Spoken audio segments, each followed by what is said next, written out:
What's that? Just going on tomorrow. On the web. Is that what you said? No, it's just going on tomorrow. No, just today. It's a one-day thing. And it's Did you do it all at once? no, just right now. This is it. 2 hours. You know the whole WELS mentor program thing. And so every quarter we're gonna be doing seminars. We're gonna be doing seminars on it. And stuff. So Kate said all up. Kate Heath, who's in the black over there, she teaches over in Monago. I think it's in Monago. It's one of them cities. She's Steph's mentor. So. Looking that way all week. Job, I said that. I've been with one in Madison, which is really close. So you go look at it, I always, I realize there's only two Different, sometimes different ones or different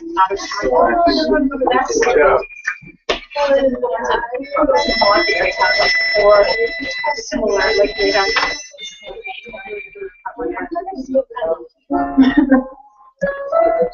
I don't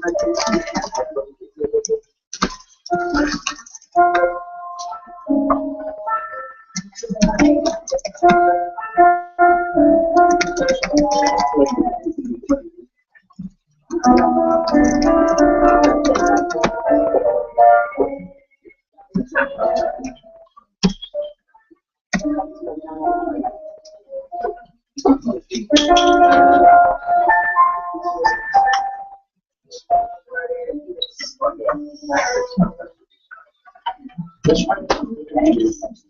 Oh yeah. First travel. No, that's not a problem. No, it's all right. Is it started? So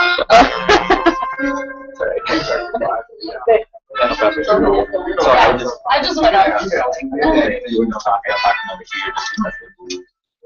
talking over here. Okay, I will have to check. Okay, yeah, let's keep it up.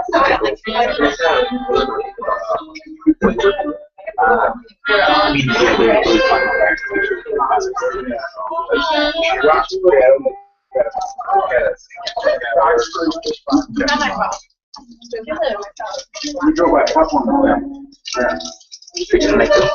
Mm-hmm. And Saturday, got a wedding to do, my last one ever. You done with up there? Well, you'll get asked, I'm sure. They're meeting with family friends. I would take that. You did that So part. just kind of, I'll just stand. you gotta. Sure. Okay. And then the Pretty good. You're in a virus. Yeah.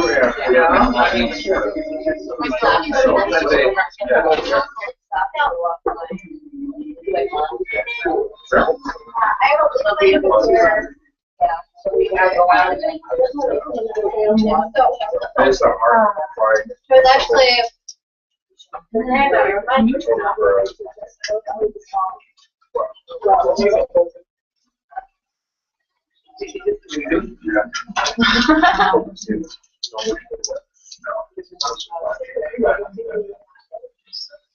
It's out.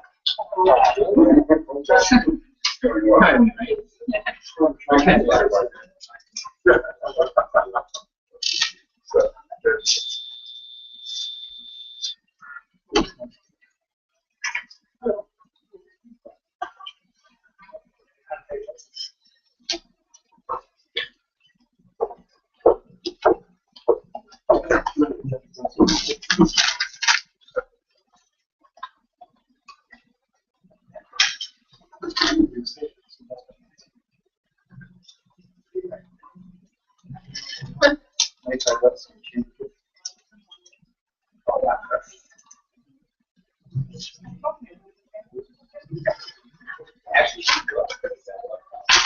Yeah, she's going up.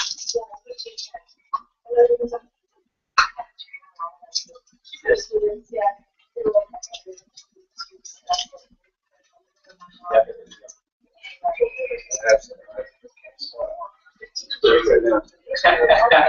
This is why you made that one because she was. Yes.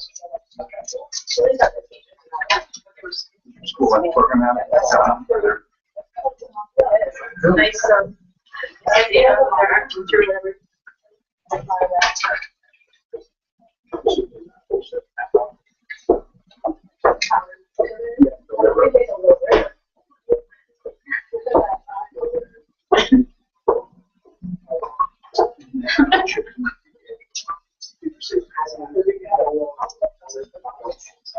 Last day of the month.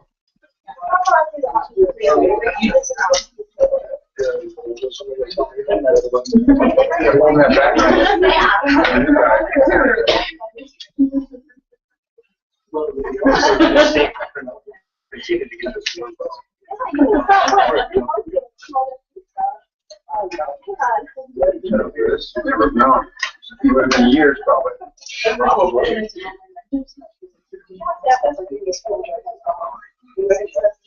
Oh, that's what it all is.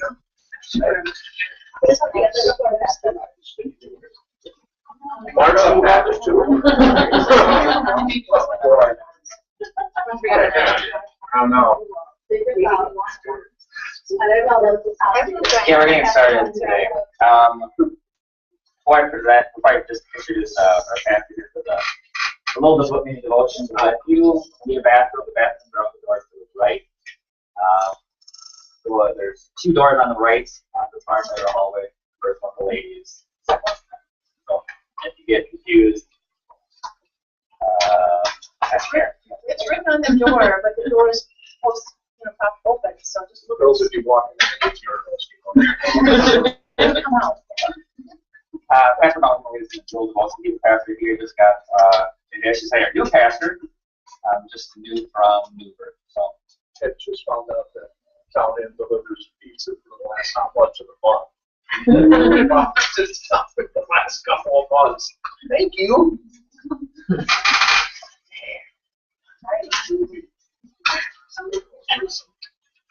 Well, I didn't realize I'd have such an austere crowd here. I thought this was just going to be all about teachers.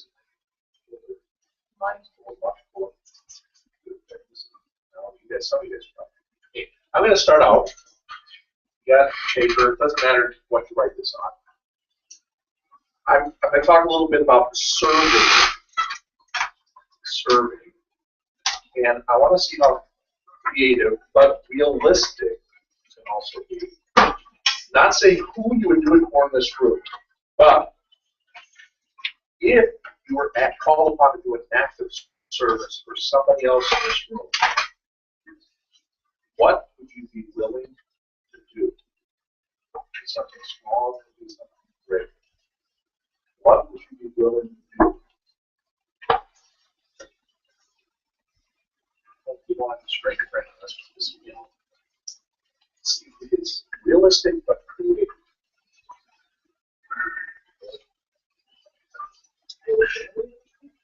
What's that? If you were called upon to do an active service for somebody else in this room, and it doesn't have to be teacher related.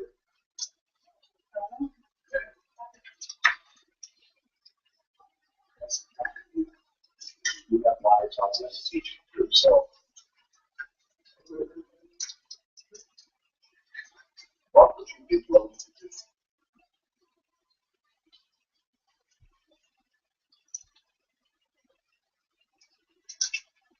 Are you ready?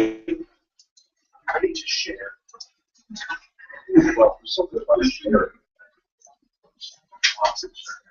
Mr. Nevy, since you put together this little one, right? What would you be willing to do, just for anybody?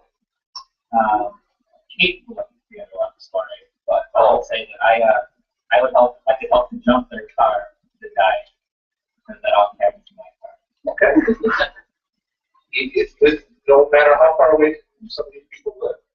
Okay. Then you go to. What did you come up with? I was stuck on week of meal. Wow! There we go. That's what I'm looking for. Something that's a little bit, yes, a week. Is this like breakfast, lunch, and dinner? Dinner. Lee, what did you come up with? Listen to a challenge.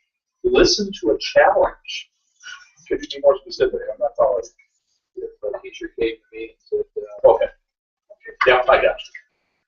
What did you come up with? So I said cook a meal. I didn't say a whole week of meals, but I said that I'd help them paint their classroom because Jonathan said he just painted it. I like nice looking Okay. rooms, so I would help them paint their classroom. Sounds good. Steph? Okay. We'll go over here, Jill. Start with you. Throw out the garbage. She's still working. What'd you come up with? I think I said make it dinner. Go ahead. Fucking bitches. Okay. What'd you come up with, sir? I'd make barbecue ribs. Wow. A lot of food here. I was thinking generically, whatever they need that I could do. Okay. But there's something they may ask me to do, nothing. Would you do Mr. Amy's laundry for a week? There you go. Don't be tired. What did you come up with? I would wash somebody's car. Okay. I would give them a help. All right, home. Who won this little game?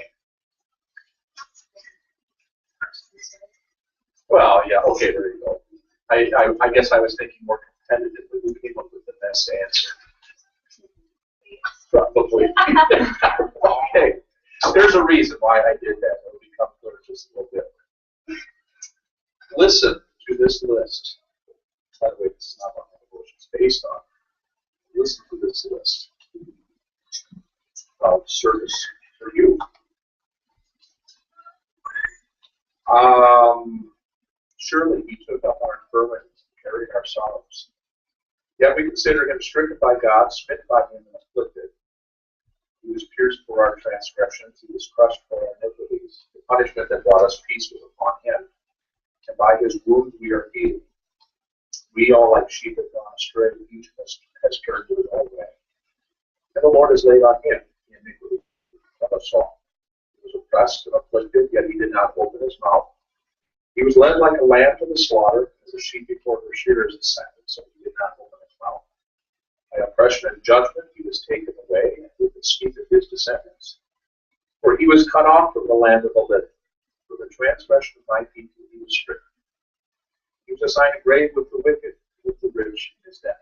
Though he had done no violence, nor was any deceit in his mouth. Yet it was the Lord's will to crush him and cause him to suffer. And though the Lord makes his life a guilt offering, he will see his offspring and prolong his days, and the Lord will prosper in his hand. After the suffering of his soul, he will see the light of life and be satisfied. By his knowledge, my righteous servant will justify many, and he will bear their iniquities. Therefore I will give him a portion among the great, and he will divide the spoils with the strong, because he poured out his life on death, and his numbered with the transgressions. He will bore the sin and made concession for the transgressors. Now you recognize that as the last servant song, the suffering servant song from Isaiah. And in that list, there's a whole bunch of things. Jesus for us, how he served us. And we're probably more familiar with the first part of that song than the last part of that song. The last part of the song is just beautiful. Talks about seeing the light of life, but that's a Hebrew phrase that talks about after you work all day long, maybe into the night, the next morning you wake up and see the results, the fruits of your labor. And he saw already the fruits of his labor even before he went through this. That's one of the things that motivated Jesus in his service. He saw the end result. Justify the many. There's justification. There was declaring not guilty for our sins in the Old Testament, despite Jewish claims that there is not. Bearing their iniquities, carrying it on himself, instead of us carrying for it. And the one I like the most is when it says he will divide the spoils with the strong. There it talks about war has been waged, the war has been won, and the victor doesn't get to keep everything for himself, the victor shares with others. And so Jesus got the victory, but he shares that with us, shares the spoil of his victory with us. And of course, that leads us into all sorts of different victorious songs found in Revelation, also Philippians. Thanks be to God for this, the victory of our Lord Jesus Christ. But all of this is service that Jesus did. And it was written 700 years before he even started walking the earth. He knew what was going to be expected of him. He knew what kind of service was outlined for him, and he didn't shy away from it. Why did I share that? Well, because sometimes we forget not only that we are served, but that we are also servants. We get that dual purpose in our life. So we are first to serve. We've been served very greatly by our Lord Jesus, as graciously by our Lord Jesus. And because we've been served, that is what motivates us right now. We serve specifically in the calling that we receive from the Holy Spirit to serve in the ministry, to serve in the teaching ministry. And the more we familiarize ourselves and keep before our eyes how much we are served, the easier it will be to be a servant. Sometimes you will hear called workers, and when I say teachers, because pastors will say this too. I call them those about pastors. And there are one or two of them. You will hear them refuse to do something maybe because it's not in my call, or there's a hint that it's below my pay grade, or it's not my job description. And I wonder if Jesus sits on the throne once in a while and says, Cox has had one message. I don't know. But we've been called to serve because we have been serving. And sometimes that maybe means doing things that are beyond what we thought would be our expectations. Listening to a complaint.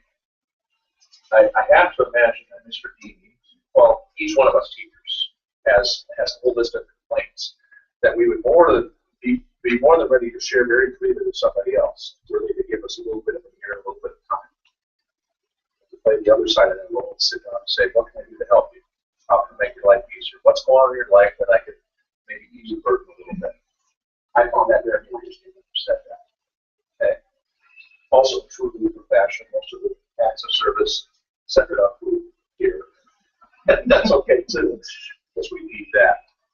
But looking for those ways that we can serve, and sometimes not being afraid to serve people when we think that it's a huge sacrifice, maybe of our dignity, maybe of our time, maybe of something else, family time together. This was what Jesus struggled with one time when his disciples came and posed an interesting conundrum to them, and he reminded them of himself. This is what I was thinking of. And James and John, the sons of Zebedee, came to him.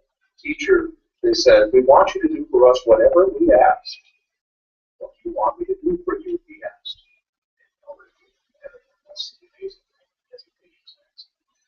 They replied, let one of us sit at your right and the other at your left in your glory. You don't know what you are asking, Jesus said. Drink the cup I drink or be baptized with the baptism I am baptized with? We can, they answered. Jesus said to them, you will drink the cup I drink and be baptized with the baptism I am baptized with. But to sit at my right or left is not for you. These places belong to those for whom they have been prepared. When the 10 heard about this, they became indignant with James and John. Jesus called them together and said, you know that those who are regarded as rulers of the Gentiles lord it over them, and their high officials exercise authority over them. Not so with you. Instead, whoever wants to become great among you must be your servant.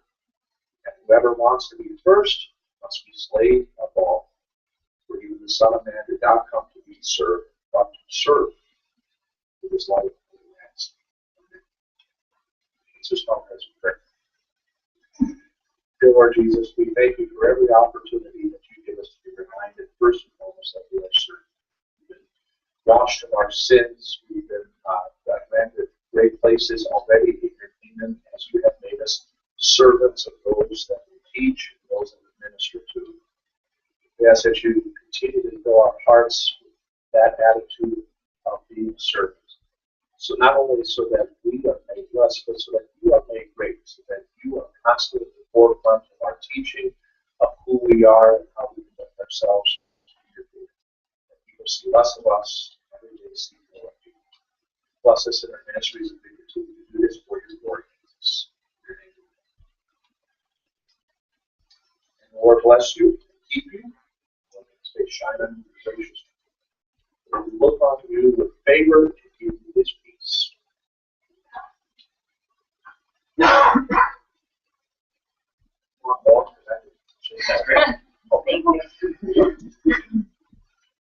Thank you very much, Pastor. Thank you. Thanks for yeah. We'll talk about that. Lord's blessings on your continued meeting.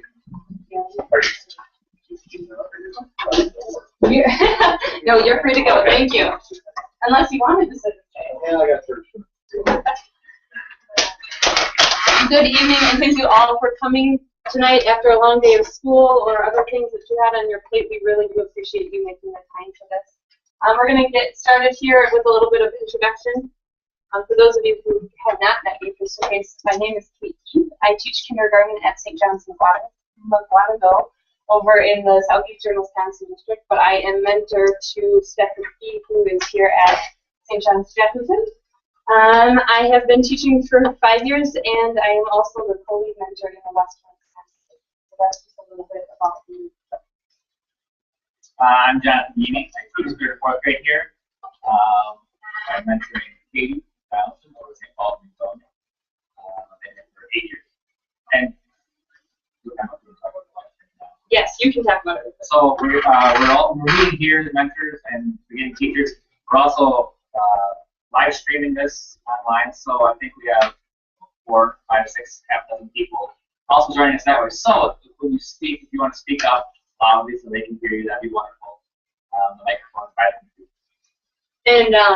And some of the mentees, I know you mentioned it, some of the mentees are from the Western Wisconsin district, but we also have some all the way from Michigan who are watching, so a great blessing that this can be for us this evening.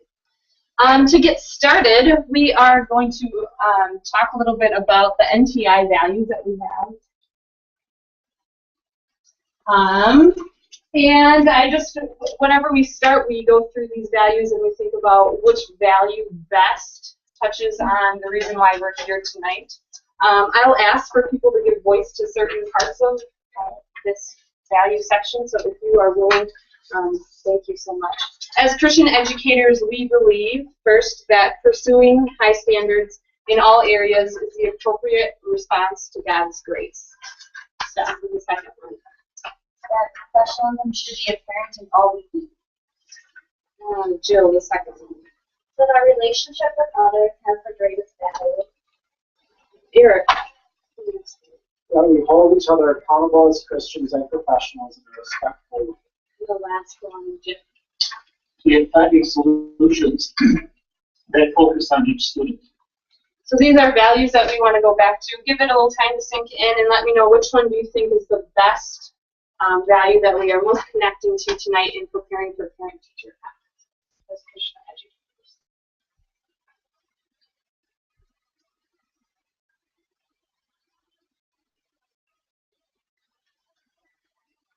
I think part of it has to do with the third one, our relationship with others has the greatest value, because during parent-teacher conferences, we have a great opportunity to make a good relationship with the parents.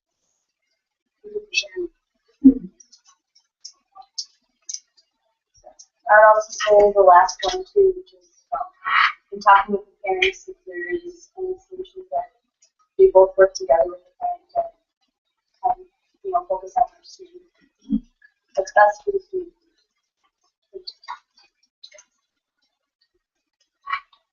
Anything else? Anyone want to comment on? Katie. I think the third one also the relationships. I feel like you can't have either accountability or the finding solutions if you don't have a basis of the relationship. Yes. We're going to talk a little bit more about that later. Go ahead, Karen. And the second to last one about holding each other accountable. Sometimes it's the student's situation, they're not being accountable to their work, or the parent really needs to be doing something that they may not be aware they should be, or or, for ourselves, this is something I need to do in the classroom to help the child. So there's a bunch of people who are involved and invested in helping that child. Thank you for sharing. All right, we are going to move along to our connecting activity now. If you grab the toilet paper when you want in, this is what we are going to use it for. If you did not, I still have the rolls here. If anyone needs toilet paper to tear off. All right, we'll start it here. This is what we will do. We will stand up, take your piece of toilet paper, and find someone in the room that you maybe did not have a chance to meet before our seminar started tonight. The number of squares that you have is the number of feelings that you are currently feeling about parent-teacher conferences. And I'd like you to share that with the person that you meet in the room. So if you have 6 squares, you need to share 6 different feelings that you might have about parent-teacher conferences. If you have 5 squares, 5 feelings, so on and so forth. Does everyone have toilet paper? Great job. All right, stand up and find someone new in the room that you have not met yet. Hi. Yes, maybe for 2 minutes, yeah. So.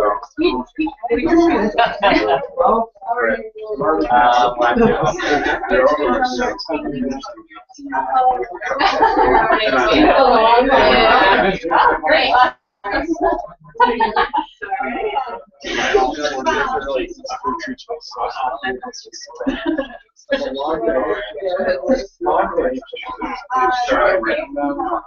We have ours.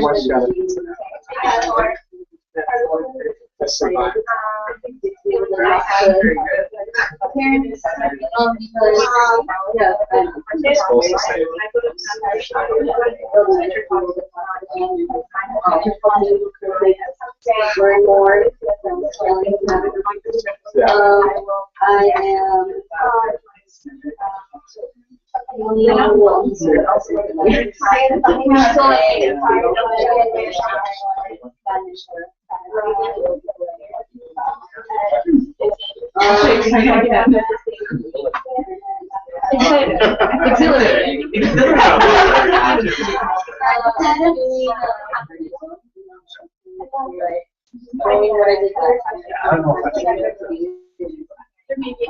There's something that you have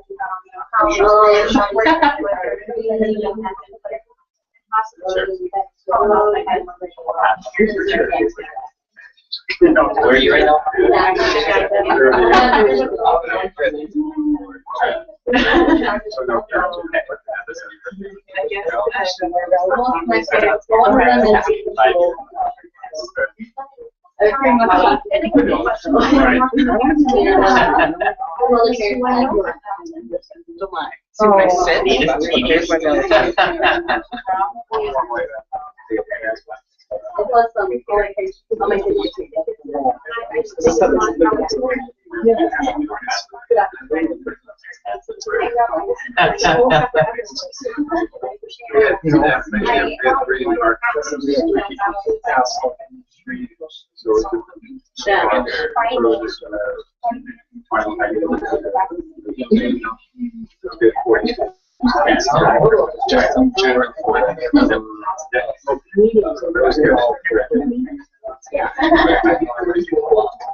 All right, if you could wrap it up and find your seats, that would be great.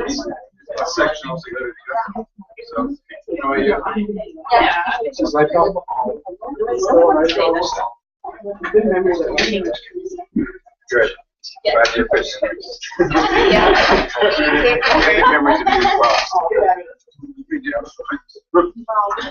All right, thank you for being willing to get up and out of your comfort zone and share those feelings with everyone. We're going to do a quick whip around in the room just to let everyone know who each other is. And this is how we'll do it. I'll model it for you. My name is Katie. I teach at St. John's Lutheran, and I teach kindergarten. So your name is who you teach at elementary. And if you are not teaching, Jill, would you like to start? My name is Jill Cross. I teach first and second grade right here at St. John's. I'm Eric Wolf. I teach at Westside Christian in Middleton, and I believe I taught all of grades K-8 today. My name is Hank Haney. I teach at Westside Christian in Milton also, and I teach grades 5 through 8. I'm Katie Donaldson. I teach at St. Paul's in Antonia, and I teach everything but fifth and sixth grade. My name's Stephanie Lipke, and I teach kindergarten here at St. John's. I'm Karen Wiley, and I teach kindergarten at East in Sun Prairie. Each class at Mills Forum, and I mentor 8 young apprentice principals. Katie Ross, I teach first and second grade at St. Matthew's in Janesville. I'm Meredith Miller. I teach the fourth grade. And I'm Jim Miller. When I'm not busy fathering her. Like, that's what mom does. I'm principal at Trinity St. Luke's in Watertown and teach a variety of different things. I mentor Eric out at let's say Christian Middleton and Jared Nettis down in Zion. All right, we are going to move along then to a little this and that. First off, I'm really glad the telephone rang. Because that leads us into a great thing, talking about our community of practice norms. For those of you who have not ever attended a seminar put on by the New Teacher Project or the New Teacher Center, when we gather together as professionals, we just have a few guidelines, understandings that we have as educators and professionals to ensure that we maintain a professional, respectful environment where everyone feels safe to share and learn together. So some of the norms that we hold are beginning and ending on time. We started, and we are praying that we make it all the way through and end on time for you at 7, because I know it's a long drive for some of us still. Confidentiality, that just basically means what it means. What happens here stays here. As far as conversations, we don't go back to our schools and talk about what happened with this professional at our learning seminar the night before. Use of technology, there's a little irony in this one, I guess, because we are using technology to bring in other teachers with us today, but we ask that if you do have to take a phone call or a text, that you step out of the room and use it outside there instead. Equity of voice. We have to have this understanding that just because someone is not speaking does not mean they don't have something to share. So if you're at a table and you notice that someone maybe isn't contributing to the conversation, then a simple question, what do you think about this? Or so-and-so, do you have something to share? Just to bring in that opportunity for them to speak about what is on their mind. And that leads into safety to share perspective.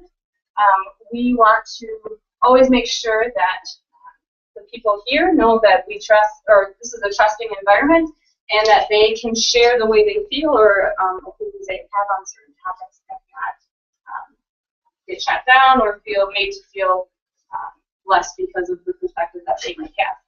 And finally, the last one is active listening. And this one is a perfect norm for us to take a little time to talk about tonight, because we're actually going to touch on it later in the presentation when we're talking about parent-teacher conferences.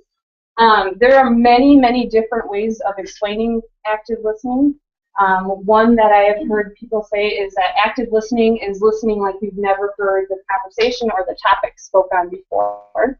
I've also heard active listening talked about as making sure that you're literally thinking about what the person is saying, not what you're going to respond back to them. So you've cleared out all of your thoughts out of your brain, and you are completely focused on what they're saying. And this is important for us as professionals just because it is another level of respect that we can give to each other. But it's also really important for us as teachers because active listening is an extremely important skill in parent-teacher conferences. And so tonight, as a way of practicing this skill and norm, we are going to challenge ourselves to a little active listening practice exercise. Throughout the presentation, many things are going to be said that you might question or maybe want to just be sure that you understand. So practice your active listening skills by either asking a question about what is said or restating it to show that you heard it and you understand it. We're going to ask that everyone take the opportunity at one point tonight in the seminar to practice that active listening by responding with a question or restating what was talked about in the conference. Are there any questions about the norms there? All right. Then up here we have our agenda. We had our devotion. We did our connecting activity. We're on to this and that, and then shortly we will be on our way to our learning portion. The last thing I wanted to talk about is the outcomes. These are also in the inside of your handout. I want to apologize. The printer at St. John's, the copier, died. For 2 days this week it was dead, and then when it came back, it was printing a very dark copy. So I apologize if that's a distraction to any of you. On the inside of your handout, the inside page has those values we talked about, the agenda, and then the outcomes for us. And the outcomes we hope to meet tonight. Let's see, Jill, Meredith. Will you start with the first one? Develop a personal plan for your teacher class. The second one, Karen. Model a parent-teacher conference. And the last one.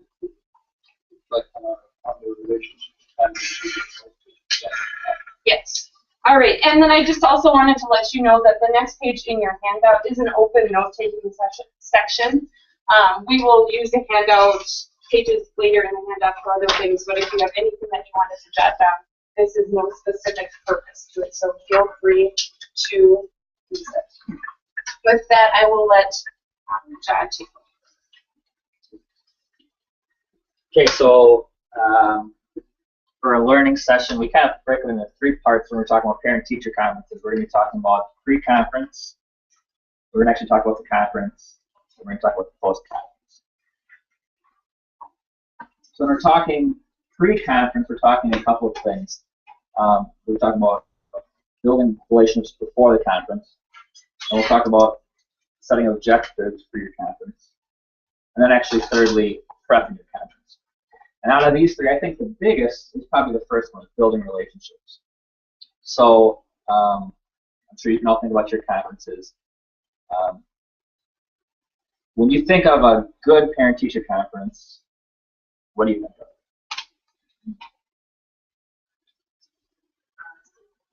Okay, honesty.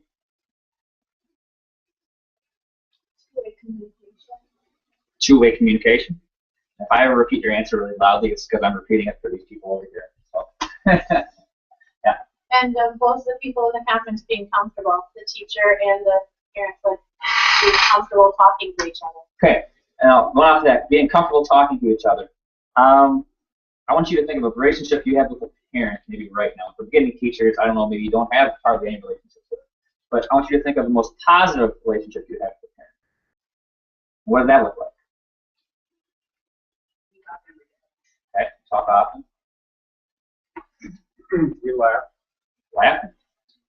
You look forward to talking. Mm-hmm. Okay, now think of a negative relationship you have with a parent. Now, you don't have to share if you don't want to, but there are negative relationships, or maybe I should say not as positive relationships you have with parents too. So I think you can maybe agree, I don't know, maybe you'll disagree, but would you agree that it is important to have good relationships with people? Professionally, we're serving them as in the classroom, but we're also serving them as a family. So not just professionally, but also spiritually, we're serving the whole family too. So you're going to have those good relationships. So how do you try to build a relationship? I should say, do you try to build a good relationship? And if so, how do you do that?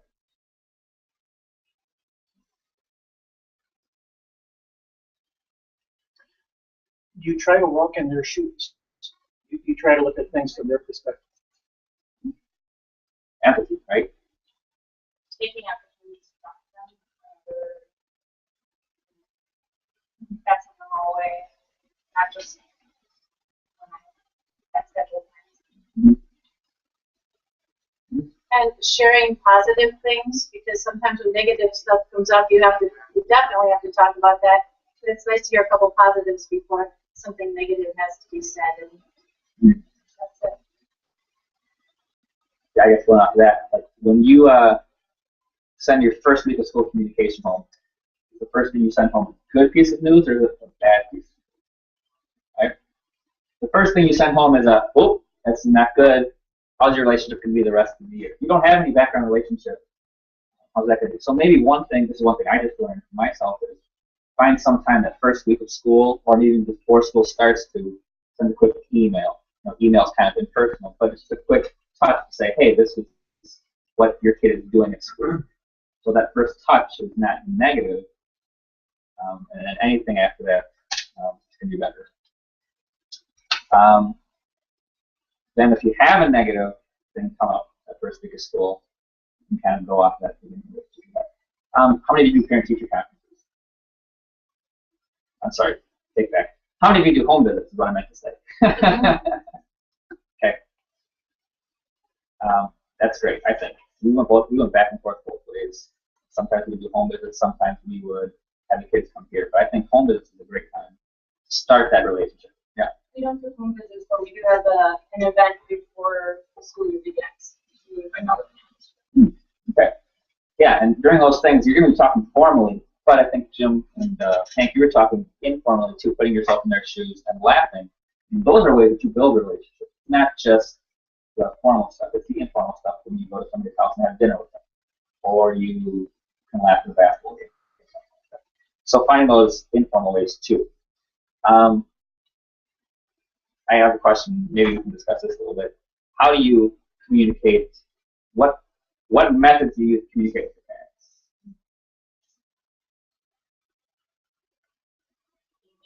Okay, email. What else? Text. How many do you text with your parents? How many do you text? Yeah. I remember my first text I got from my parent. I thought, this is crazy. That's how it's going to be. I think people are going to be more comfortable texting, whereas I'll be more comfortable texting. Email is more comfortable than talking on the phone, right? Of course, if there is something big, you should have that phone still. How many of you talk on the phone with your parents? And you Facebook with your parents? Yeah, I think, maybe, what do you think about that? What do you think about Facebook and being a friend on Facebook with your parents?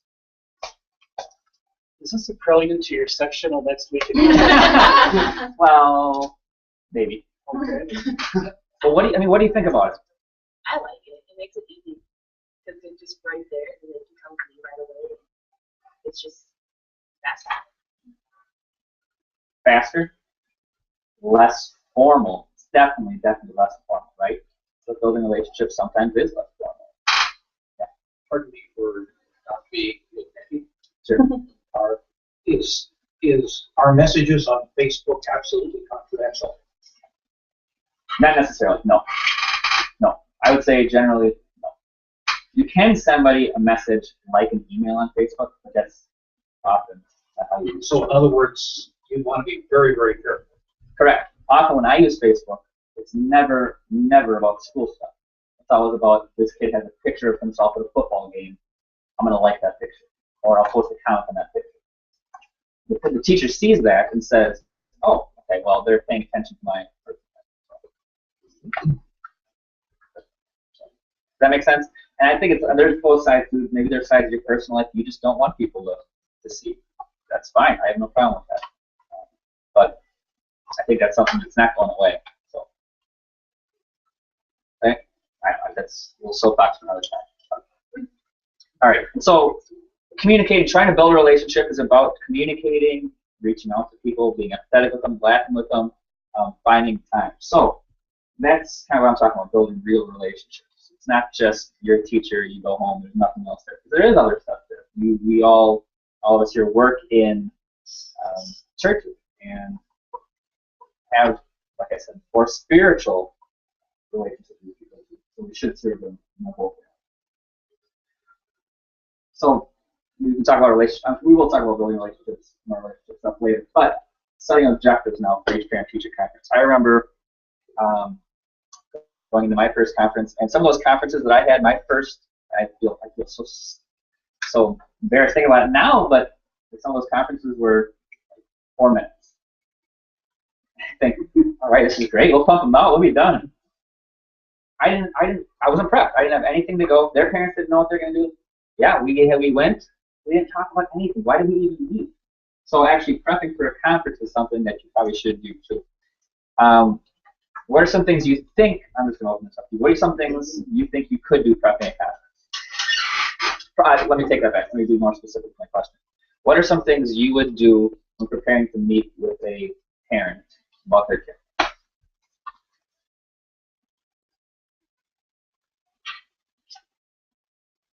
Sure. We pass out a sheet that says "We're a team" on the top of it. It has a list of things where we ask parents for entry for a conference. They're supposed to return them to school ahead of time, and so you can read through and see what their preview of what they want to talk about. And also, the parents tell you ahead of time what they want to talk about. Right, what's going well, what's going Does that work well for you guys? well. It does. It's pretty well on time. But yeah, it does work well. You know, we've got your side. One of the things we do is we encourage our teachers and we encourage our pastors to talk to each other. One of our objectives in every conference is we talk to the families about their spiritual habits, specifically church attendance. And once in a while, we can gain some insights from talking to the pastors. Once in a while, the pastors gain some insights from talking to us. Mm-hmm. Correct. That church attendance, it's got to be communicated between pastors and teachers too. That's awesome. Anybody else? How would you prep for a meeting with a family?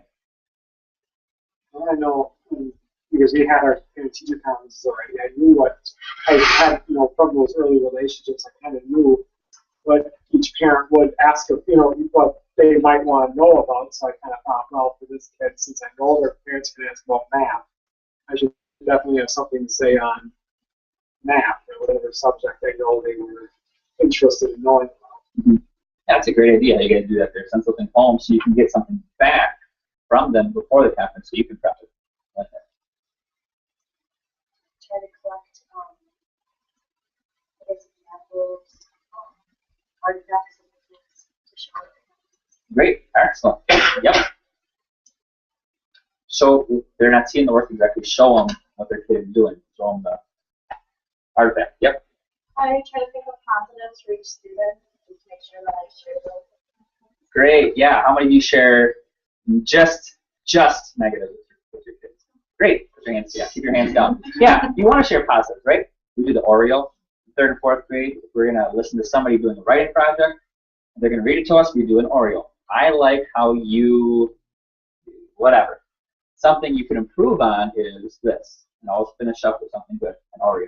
Black, white, black. Normally the white part's the best part, but.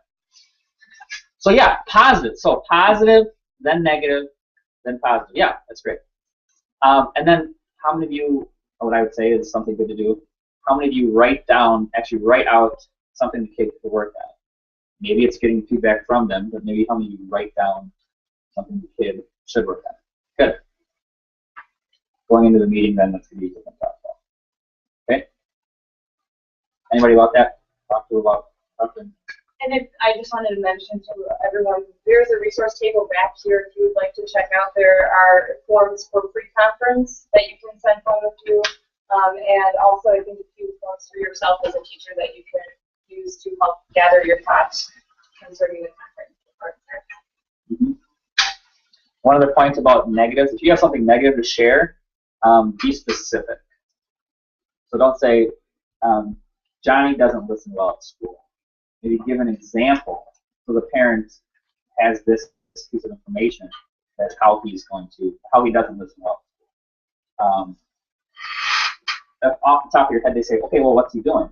And you can't come up with something that maybe not be the best. So think of a specific example as opposed to generalities. Yep. Kind of along with that, there's ever like a challenge with the student brainstorming different solutions, but then also giving an opportunity to ask the parents what they think the solution could be to the problem, but just so you have those solutions or brainstorming. partnership, right? Katie and I were talking about this earlier, but how many of you like conflict? How many of you don't have to share if you don't want to, but are you anti-conflict or anti-confrontational? I think there's two sides of it with parent-teachers. Sometimes if you're going to share a negative thing with a parent, you could either come on too blunt. And often if you don't have a background relationship, then coming on blunt's just going to build a bigger wall there. The other side of it is if you're too anti-confrontational, you're going to water down the problem, and that problem might not get across. So actually scripting out what the problem is going to help you be able to formulate your idea and get your idea across better. So if you're a person that maybe has a hard time getting across the problem to somebody, writing down maybe the words you're exactly going to say so you don't water it down too much. Say, for instance, so use Johnny again. So Johnny is, sometimes he's, he blurts out in class. He doesn't raise his hand off, and I don't. Maybe he's just, impulsive, or maybe it's just a bad day. Now the message was Johnny blurts out in class, but you're giving built-in excuses and built-in watering down. So just to be anti-confrontational. I don't think people are trying to do that, but that can happen. Do you see that? Oh, I think especially with new teachers, that can sometimes happen when you don't know the parents and you don't know what you're supposed to talk about in parent-teacher conference. Okay. So for my conferences, or when we make a conference, for each of the kids, write down a negative. Write one down. Write down a positive too, so that you know what you're going to talk about, what you need to talk about during that conference. Scripting it out. And then 3, the actual physical preparing for the conference. You hang things in your wall to show off your building, because you're going to have parents maybe sitting outside during the wait time. You can hang things outside so people can see what's going on. You have chairs for people to sit in outside. They can wait. Most of your principals probably take care of the scheduling or how you're going to schedule it. But can you schedule time that works?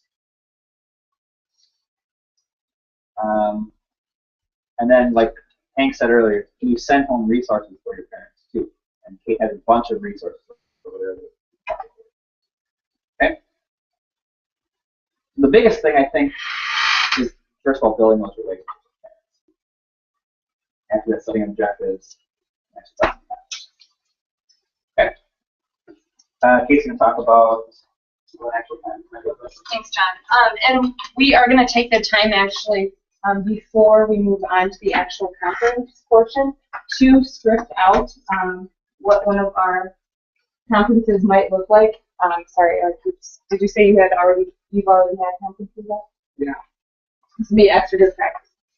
What I'd like you to do in your packet, in your packet is a page that will give you a chance to write out and plan your most challenging student parent-teacher conference. Figure out what your objectives, first of all, for the conference are. What things do you definitely want to talk about, get across with your parents. Write down an order of events, how you see the entire conference laid out, from the greeting at the door to saying goodbye to them at the end of the conference.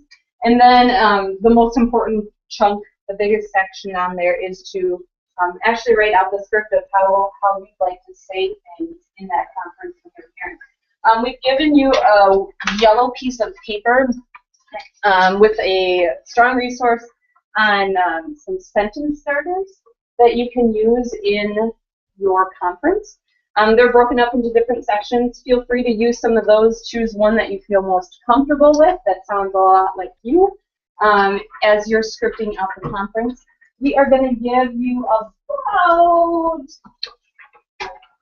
7 minutes to work on this plan. Please know that as you're working on this script, it will be one that you will role play later on this evening. So just keep that in mind as you're working on your script. There are mentors. Sorry, just real quick, raise your hand if you are a mentor in the room. There are 4 trained mentors, so if you want to bounce some ideas off of the people who are at your table as mentors, please feel free to do that. Get their input on the script that you're looking at. And when I'll sit on the 7 minutes.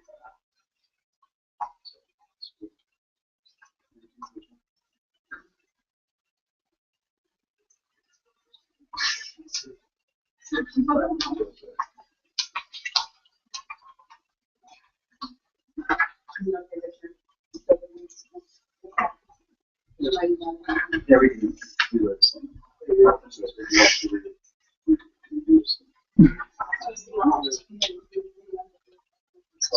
Do you want to be able to do one personal one people Which would you do?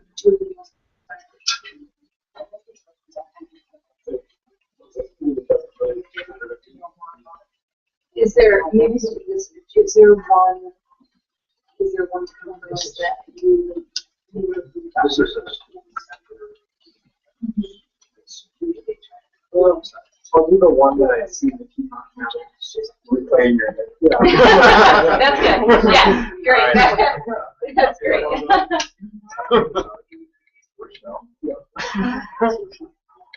Boy, that's surprising.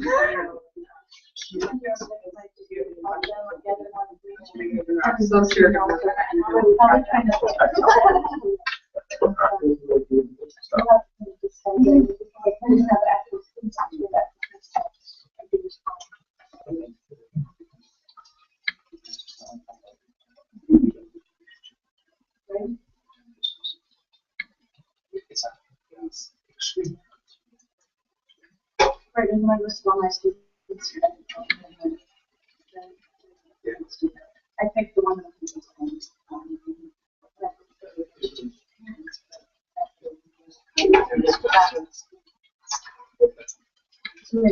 Right. This is making sure students don't work.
Sorry, I'm just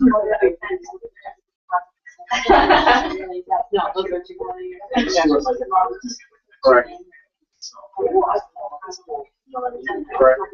And you Yep.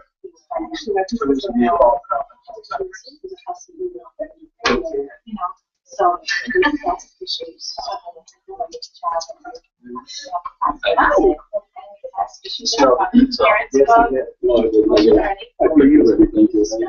Good. So, where's the class? Right over there in the corner there. Look at your friend. How you doing? Yeah. All right. Yes, I did.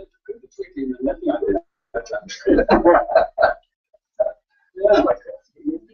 Not good. You should. I get a lot of that. Yeah.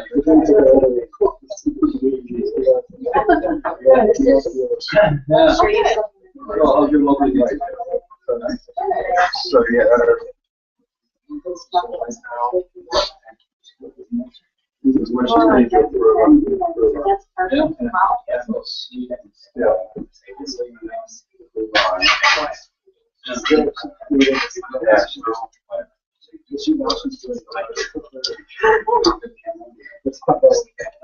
nice to see you.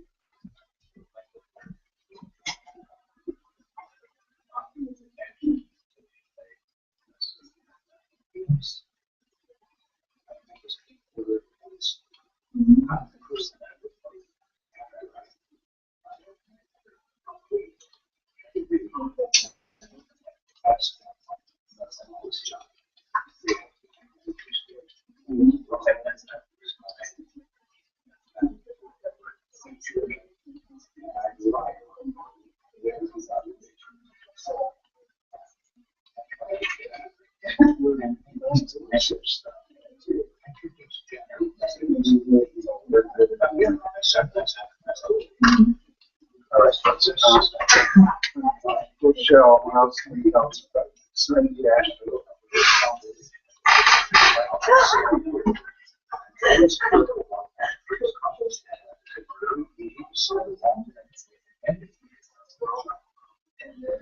Now she asked me questions.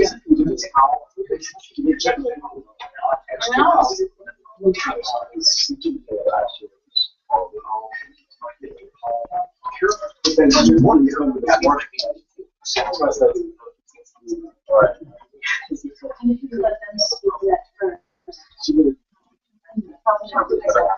No.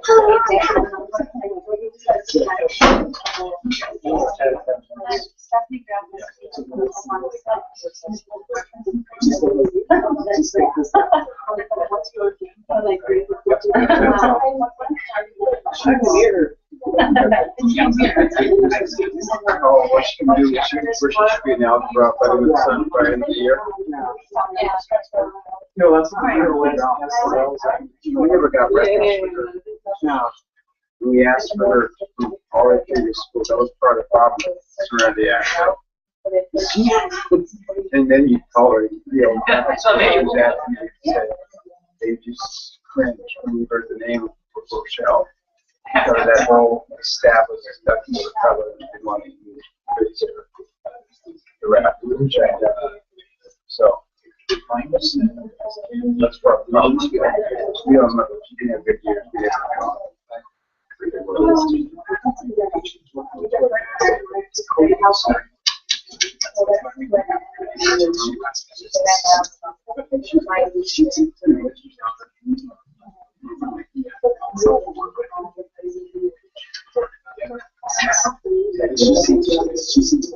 Track on and strong man.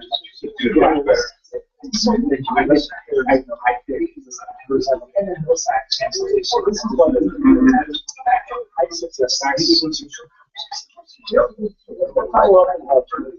Yeah, and I did you talk about that?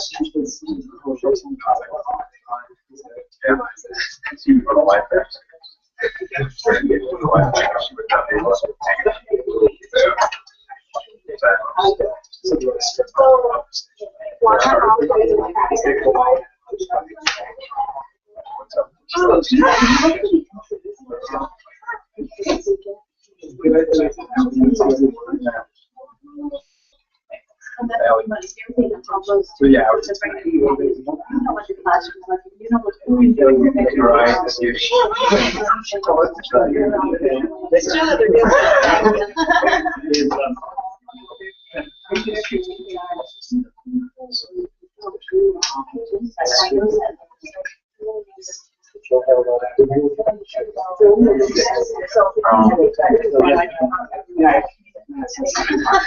do a bunch of personal stuff first. I can say, how's your mother doing? How's your new job? Mother's been sick. Mother's been sick. And then out of the hospital. And then also, how's the new job at the YMCA? How's the new job? I'll give you about 2 more minutes.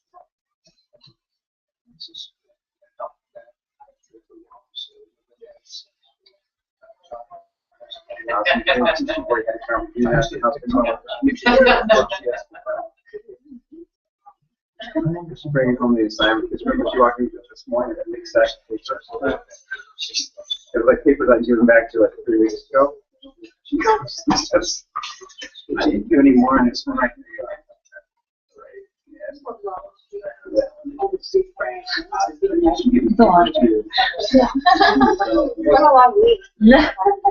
It's almost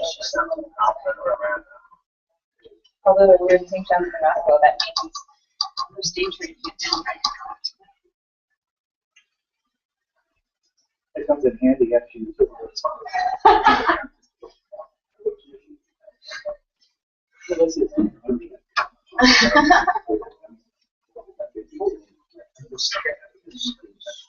That's the fact that so much I said, when I had my heart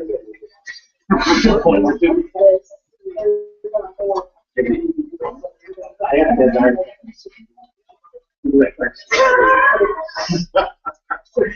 You're thinking teachers. Do you recognize that? Oh, you models that have a yes, yeah, but they're not. She's talking about the other. Well,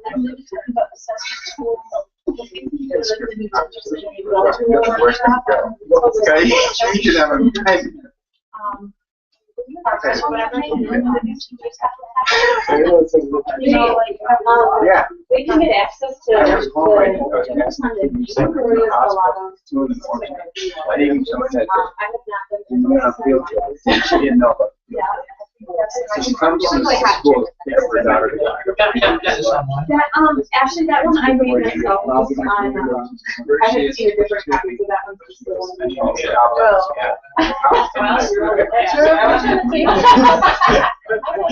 Determine the crime up. And then she went to the airport.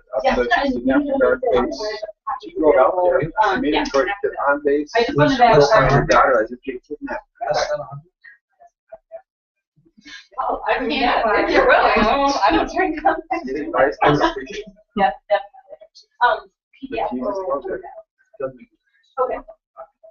All right. If we could bring it back together, I hate to cut it short, but we do have many other things to talk about tonight. So, gotta end on time. It's my norm.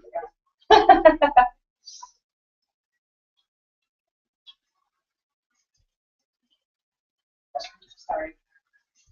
So many great conversations that I heard going around the room, and it's reminding me again what a blessing it is when we can all be together and share our ideas and just bounce thoughts off of each other as we are heading into the teacher conference season.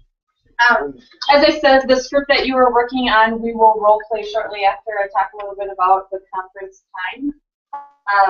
But before we go on, there were just a few people who had talked about different things, and I wanted, if you had something very important you wanted to share about the pre-conference before we move on to the actual conference time, now is your chance, something that you wanted to share that you felt was important about the pre-conference portion. All right, we will move along then to the conference portion of our presentation. Honestly, when I thought about organizing this seminar, I thought about all the experiences that I had as a beginning teacher and parent-teacher conferences, the surprising things that I never knew were going to happen that happened. And the first one really that came to my mind was actually in my second year of teaching when I was down in Florida, and I had a parent walk through the doorway, and she was fanning herself very violently when she walked into my room, and I just thought, what is wrong? Something, is she feeling all right? And the first words out of her mouth were, I am so nervous for this parent-teacher conference. And I was surprised, completely surprised, because honestly, that was a little bit about the feelings that I was feeling inside. Maybe a little bit nervous about the conversations that we were going to have. And it was almost a relief to know that she was just as nervous, although at that time I realized how incredibly important that first part of your conference is, the greeting of the parent. From the minute that you are standing in front of them, they're walking through the door, that greeting is warm and open, so that they can know right away when they're walking in that you want the best for your child. And thankfully, the woman made it out of the teachers' conference and we accomplished a lot. But that is another thing that the author of The Essential Conversation, a book that we used a lot in the planning of this presentation, talks about just how parents often bring a lot of baggage into the classroom when they come for parent-teacher conferences, whether it be emotions that they have about their child, who may be the most important thing to them in their world, or whether it's past experiences, their own educational experiences that they cannot forget about and are bringing into the conversations. And as teachers, it's important for us to be aware of that we are not bringing our own personal baggage in, and we have forgotten educational ghosts in our past and are really focused on the conversation and the student at hand. So that greeting when you meet the parent at the door right away is extremely important for setting the tone for the conference. I said I've been teaching for 5 years, and fortunately it took me 4 years before I actually got to the point where I think I finally have a stronger greeting. And one thing Steph and I collaborated on last year for our conferences was a really great way to set the tone for our conferences was by starting with a prayer.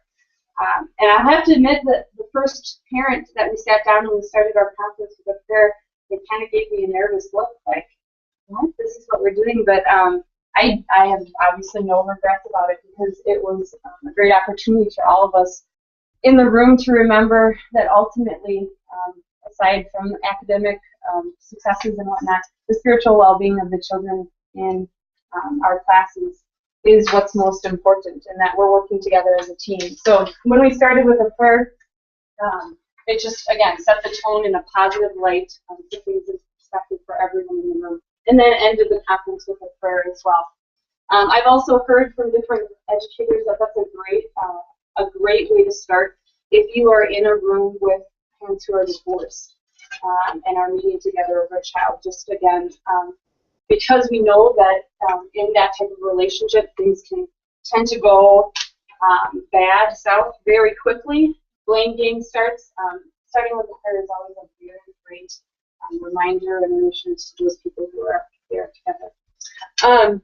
Active listening is obviously probably the best way we can also bring into a conference, because as we scripted it all, we came in and we knew everything we wanted to say, but really the best thing we can do is listen to the parents. Seek first to understand, then be understood. There's some statistic like when you're nervous, you tend to dominate a conversation over 90%. So if you're going into a conference and you're nervous about it, you can tend to be the one doing all the talking. And what we really want to strive for is a 50-50 conversation. I heard one of the discussions over here very shortly, I think after the greeting, to ask them right away what's going on at home, and really open up that door for them to talk about their child, so that you can gain an understanding. Because as much as we think that parent-teacher conferences are for us to tell them what's going on with their students, it's a great opportunity for us to learn from them as well about their children. That active listening is evident, obviously, like we talked about in the beginning, when you reuse things that they have said to you. So as they're talking to you, restate. Oh, so what I heard you saying was that Johnny does this and this and this at home. This is what I noticed in class. So restating or pushing further deeper into the conversation with a question is also going to be very good for that active listening. Another thing, something that I find myself especially struggling with, is the nonverbal aspect of instructive or active listening. And it's something to keep in mind as you're listening to your parents, that the expression on your face is not really telling them what's maybe going on in your mind. And some of us have to make a conscious effort to be sure of that. Maybe you're getting a confused look and they can see it. It's written all over your face. So it's something to be aware of if you struggle with that. Practice in the mirror. Sometimes I do that just to make sure my nonverbals are not sending the wrong message. But something to keep in mind again. And the last thing is that note-taking is okay during parent-teacher conferences. Obviously, there's a lot of things going to keep track of. And to just keep that active listening piece going while you're note-taking, do it side by side instead of across the table. And like I said, make a regular eye contact with them to ensure that they know you're still engaged in the conversation. John talked about it a little before. Some of the stuff, I think, mentioned it too, that data is the third voice in the room. If you have not started collecting any kind of data, observational records, tomorrow is the day to start. Because while you both can come to the table and say what you think, this and that, the hard evidence of what is actually going on in the classroom is going to be especially helpful when you're having those difficult conversations. And I want to mention this really in particular to the beginning, or any of the teachers who have a mentor right now, because surprise, surprise, this is a great way that your mentor can help you out, because they are able to come into your classroom and make observations for you and just collect data. And that's just one way you can use them as a resource to be that other pair of eyes in the classroom, so that you can see what's going on and help you collect that data. Anything from student work, like Steph had mentioned, or observational data, make sure that it's objective. And then another thing that we have used before, and I just want to draw your attention to, is a student evaluation form. That's over on this table. There are a couple different options from different classes that I've either been a part of or found. Having the students kind of give a little evaluation of how they feel about school or what they're doing well in their behavior. Part of the reason I mention this is because when we were planning this seminar, John and I both had talked about the reading that we had done on student-led conferences. Does anyone in the room have experience with student-led conferences?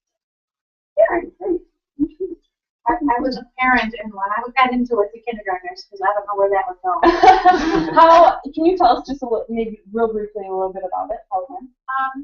The students kind of prepared a portfolio, or the teacher gave them some kind of you have a template of what to do first. So the child started with a prayer, and then showed their portfolio and talked about their goal, what they wanted to improve on, or what they're already doing well on, and that sort of thing. It was good, and the teacher kept them on a time limit, as you were doing here today, saying, well, you have 2 more minutes for this, or 1 minute for that. It was fine. I think sometimes the parents wanted to talk about something, and the child is right there. This only happened in 7th and 8th grade for me. So, when your son or daughter is there and you have an issue, you're not going to say to the teacher, you don't appreciate certain lessons they're teaching about this or that or whatever. So that can be done privately at another time anyway, without the child. But it was good. It went well. For the child, it was most beneficial, and that's really what your goal is, of how to help the child move forward. Thank you for sharing. The part of the reason John and I hadn't decided not to dive into that part of it at all really is that neither of us had much experience with it, but did feel it was important that in some way you find that piece to include the student. And that was the student self-evaluation was one way that I had heard of doing that, to allow them to have a little bit of voice in that context.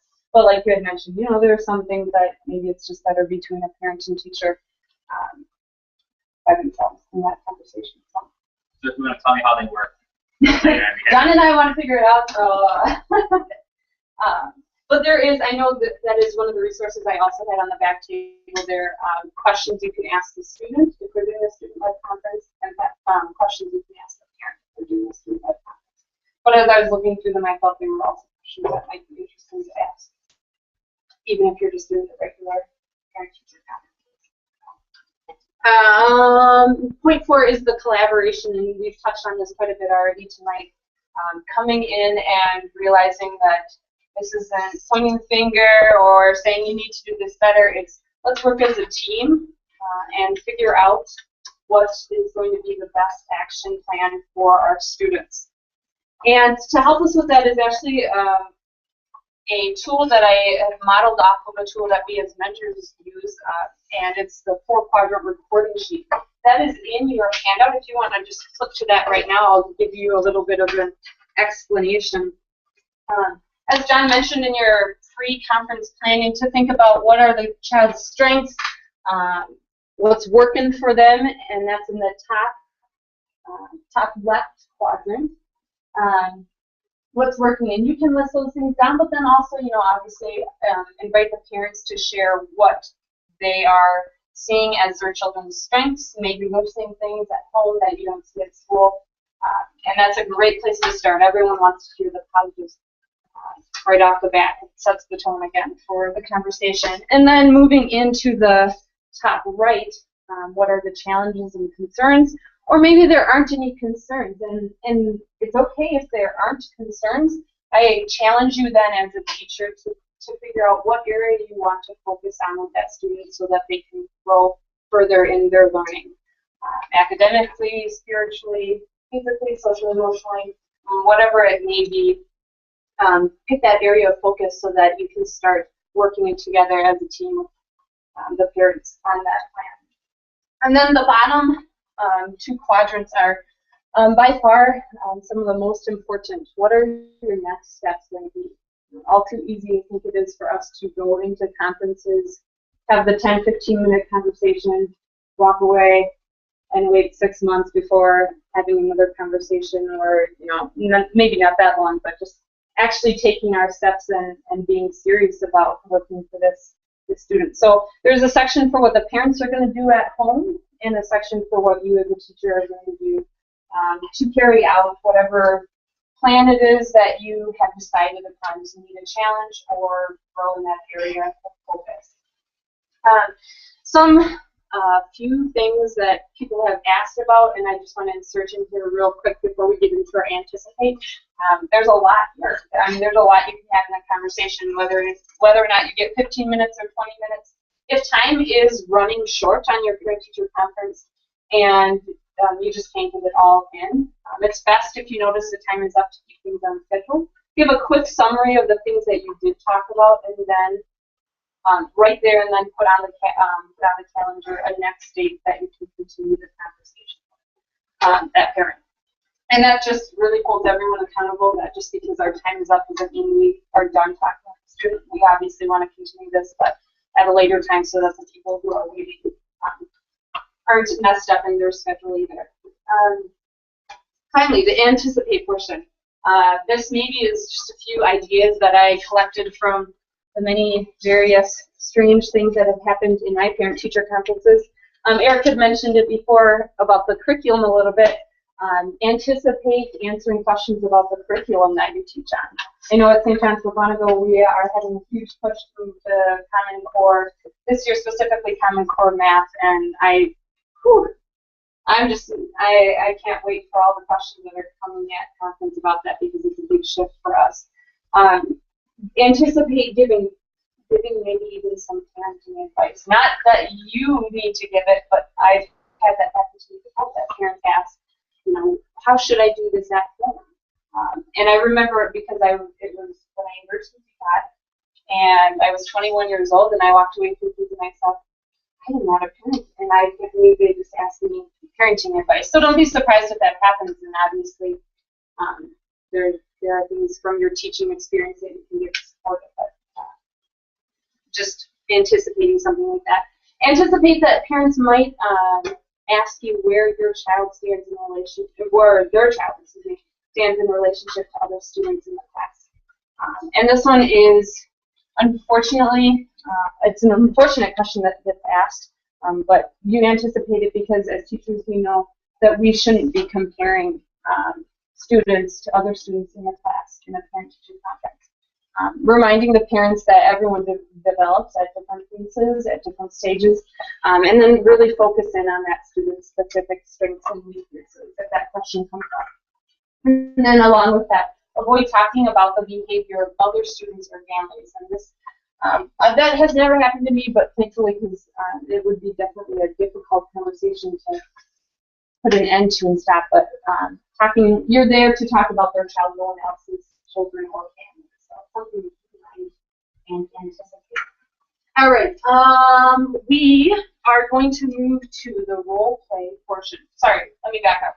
Is there any questions or comments that you have about the conference portion of our presentation? I would expect it might be just a tad bit difficult to have that greeting as positive as what you'd like it if you had difficulty with the parent, or if the parent has been less than cooperative with you.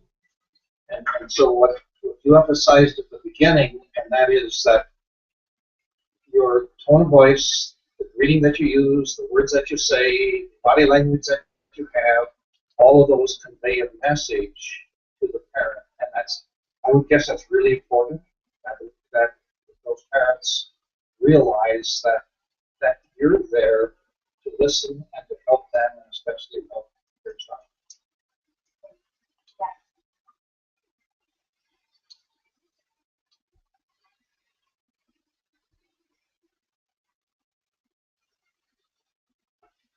All right. If there is nothing else, we will move on to the conference role play. I know we had talked about there being five mentors in the room. If you, beginning teachers or new teachers, could just stand up and move with your script to find a mentor in the room that maybe you have the most experience with or comfortable. I know that some people don't have their specific mentor here tonight. We can work in groups to role play, and this is how we envision it playing out. The beginning teacher can obviously act as the teacher and the mentor be the parent in the conference. Work through it, and then we might have more than a couple people in a group. So if you're a mentor, you're pretending to be the parent. People who are maybe extra to the group observe the conversation and give feedback after it's finished. If it's just a two-person group, then have the mentor maybe give some feedback on, a couple of things we talked about. So the tone of voice, maybe body language that you're giving, the way things were scripted in the conference, positives, challenges, etc., etc. Just all the things we had talked about. Are there any questions about how the role play will work? Yes. Can mentors get background information on the child beforehand?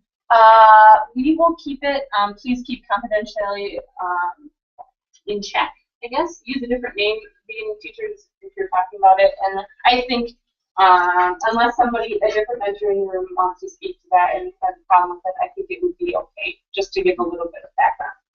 Otherwise, if they ask us, well, how is he acting at home? And we'll say, oh, everything's fine. Well, no, because well, though, that could be a great, because some parents will say that.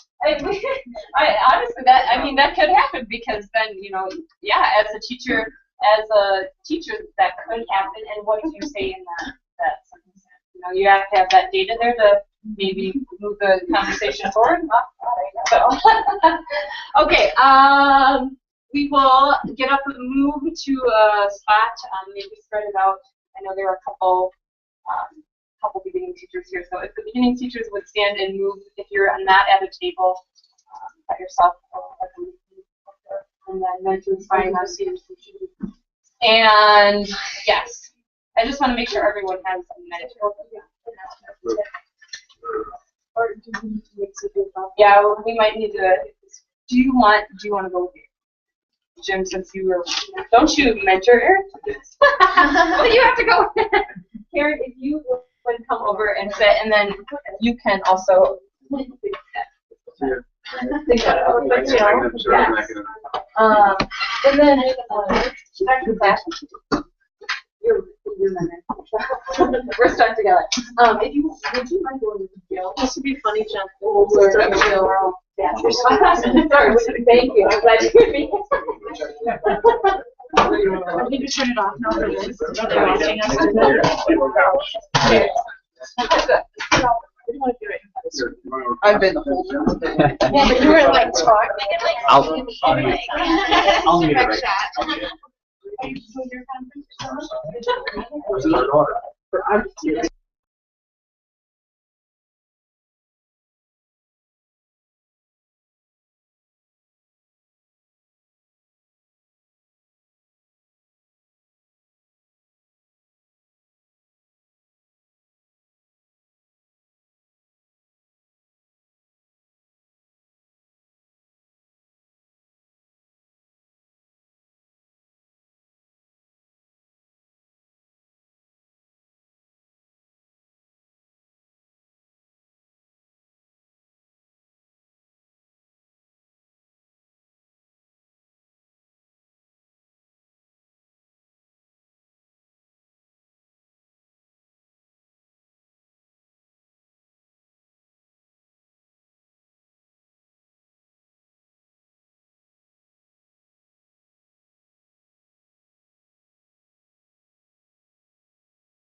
Well, I don't know about that.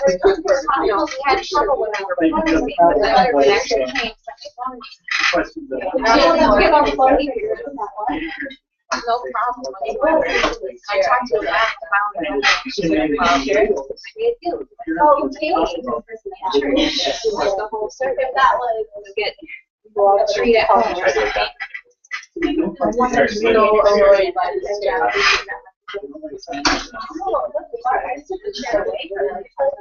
Yeah, no, so we were pause and say something just quiet. With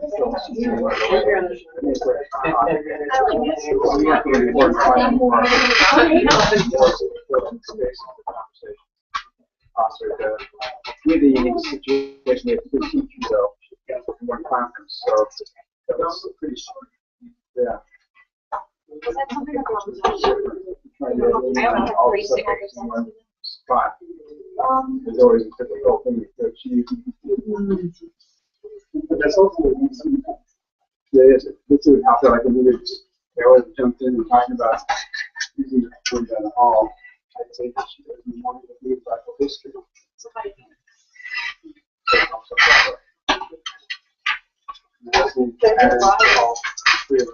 All right. Thank you for taking the time to role play those situations out and helping the maybe new teachers get a feel for what a conference might be like or a conversation they might have with a parent would be like. Hopefully you found it effective, useful in preparation for your conferences. John is just going to real quickly go through the post-conference steps that you can take as a teacher. You guys remember this? Does it look the same way? This is a reflection journal from when you students taught us at MLC.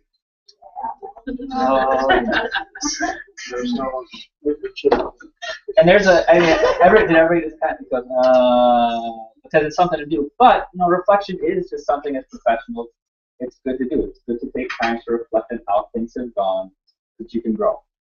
And so I think after conferences, you call it decompress time, you call it reflect time, you call it what you want, but you do need some time just to evaluate how things went. If everyone's just go, go, go, go, go, and you never reflect, you're going to get better by trying things and doing things, but I think you also grow a ton by reflecting on what's gone well, and then making the plan to get better. So, does anybody have anything to say about reflecting time, decompressing time? You guys are do the same thing? That's a good point. I have not known. For reflections, do people think that it's better to just think about them or to actually write them down? I never did the reflection, but I know my new teacher said, "Oh yeah, I've heard that word before." I'm like, well, it's new to us, so we don't do it. If you jot notes or look back at something, but I think if you write it down and revisit it, you actually keep it in that binder. Is that where? Oh, I don't use this. No, this is something that up at MLC they give all the teachers that they have to write reflections. That's an assignment, and I know that it's bemoaned because teachers don't want something else to do, but it's the way that MLC ensuring that they reflect. So. But I think sometimes if you go back and read that, and say, "Wow, that's where I was 2 years ago, and that's really different than what I'm doing now," and you might be encouraged, or you might see an idea, or you might, encourage someone else who maybe to reflect. Even the seasoned teachers, we never have anything like that, and I just do it now once in a while because I've seen it. You guys do that, but I think it's good. I don't know how you use it exactly, but I think you could write it down. I think it applies to conferences. It applies to other things too, obviously, right? And I would say, I would say writing it down is, there's really no harm in that because there's so much that we expect our brains to recall and remember that too often are not recalled to remember. They're reflecting on a lot of things. So Lee, what you said about having passing parents to reflect too, it's kind of jumping through the follow through, but yeah, what I do is I write a little box on my legal pad, and this is an action step for me that I have to do for this kid. And then maybe have a parent. This is what a parent's going to be doing. If we talk about this, this is what they're going to be doing too. That's the way of reflecting. That's my personal way of doing it. Somebody else have another way that they reflect or decompress after conferences? Jim? We give our entire faculty, we have 2 nights of parent-teacher consultations, and we give them the next day off. And I always thought that they had the day off just simply to catch up. But what I found many of them doing the next morning, they all come to school, maybe a little bit later, but they're sitting there taking the notes and decompressing and writing down things that they remember from the night before. They walk out of the building so exhausted. I know they're going straight home. And I was surprised how many of them will just sit down and take time to write out some thoughts from the night before, create some action plans, or even email some parents or call parents and just follow up on things. Great, excellent. That's a great idea. How many of you have your parent-teacher conferences after a day of school? Okay, how many of you have just a day of parent-teacher conferences? Okay, so different ways to do it, and probably need different times to reflect. I think too, just to that point, like asking the parents to reflect. So often parents can make those short meetings feeling like there are so many things that they didn't get to say that they wanted to say. So I think it's a great point to make asking the parents to reflect, but also giving them the opportunity. By saying at the end of a conference, if you leave today and you think of many other things after the conference that you'd like to share, feel free to shoot me an email, or we can set up another time to talk more about those things that you reflect on. I'm not sure if this is a place to ask it, but is this form, you share this with the parent, you send this home with the parent, and you have exactly the same notes on it as you have for yourself? You could share it with them in that way if you, it depends on what you're writing on the form.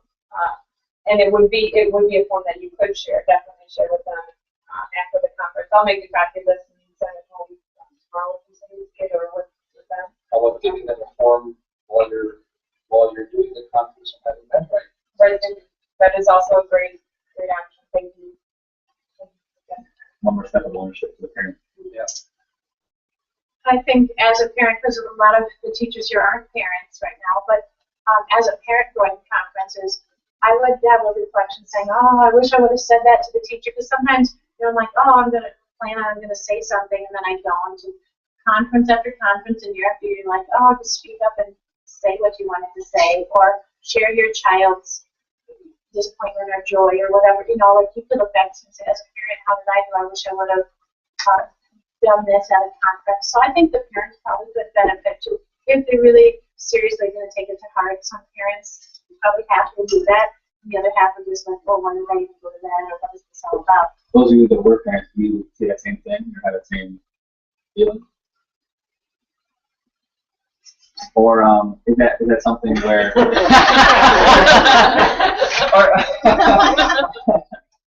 or is that something where maybe I wonder if it's not a extremely personal talk, but maybe an email the next morning or at the end of the day, just to all your parents saying, is there anything else that you didn't cover that you wanted to cover? And maybe that's the way to do it too. Okay, and then the last thing here is following through. So you have you had your meeting, you had your conference. There are things that you talked about and you said you would do. And so you have to follow through on those. For me, like I said, I create a little checklist box that I have to get done. I also try, and this doesn't always happen, but I also try to attach a timeline on it. When am I going to get this done by? Because as a parent, you don't know, this can be emotional, so they might want this soon. So whenever I follow through, I have what I need to do, when I should do it by. If the parent has to do something, I would probably make that note too, and then follow up with an email or a call. Call is definitely more of a better way to do it. More better.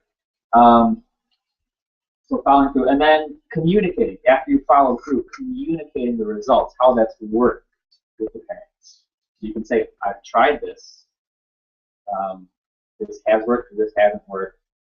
I would stress positive communication as much as you can. This is going well. I've seen this happening. Kids thrive on positive reinforcement. Your parents do too. Yep. And I think often, I don't know, at my school we have the conferences after first quarter and after third quarter.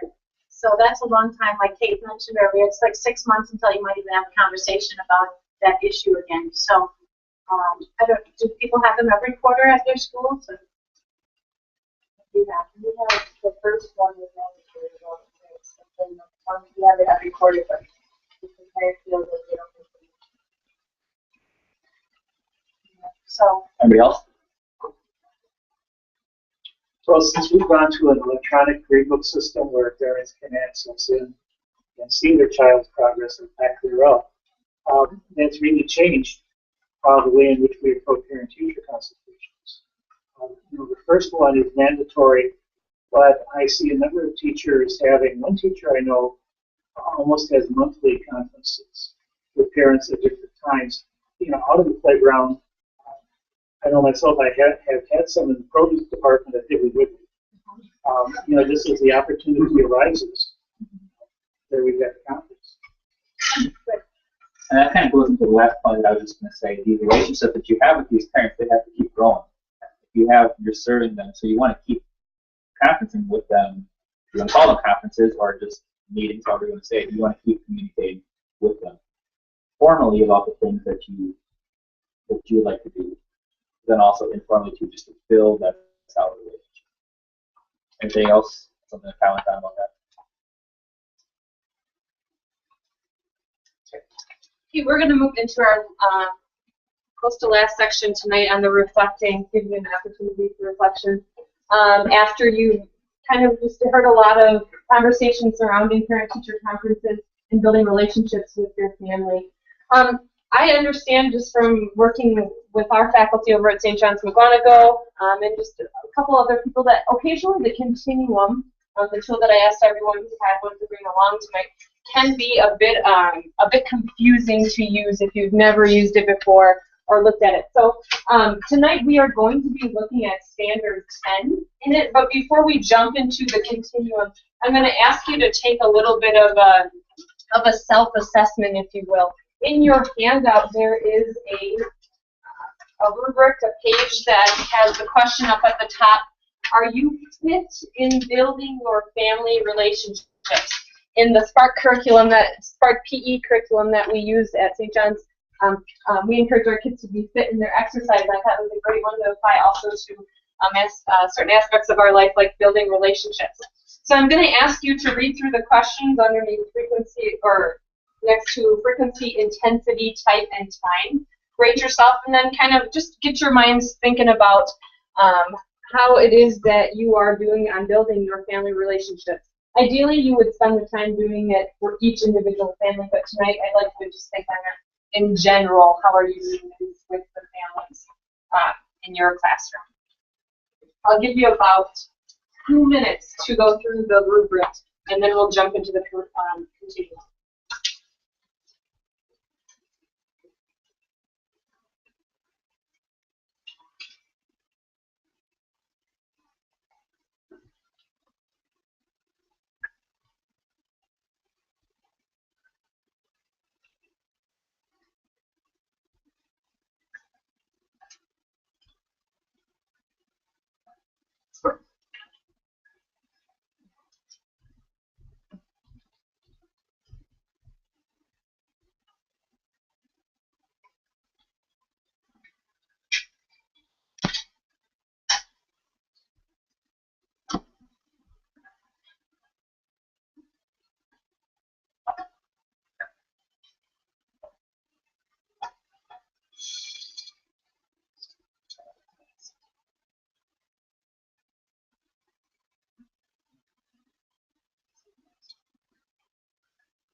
All right, 2 minutes is up. We're making our time. So great. If you could, please pull out your continuum. I'm going to guide you through.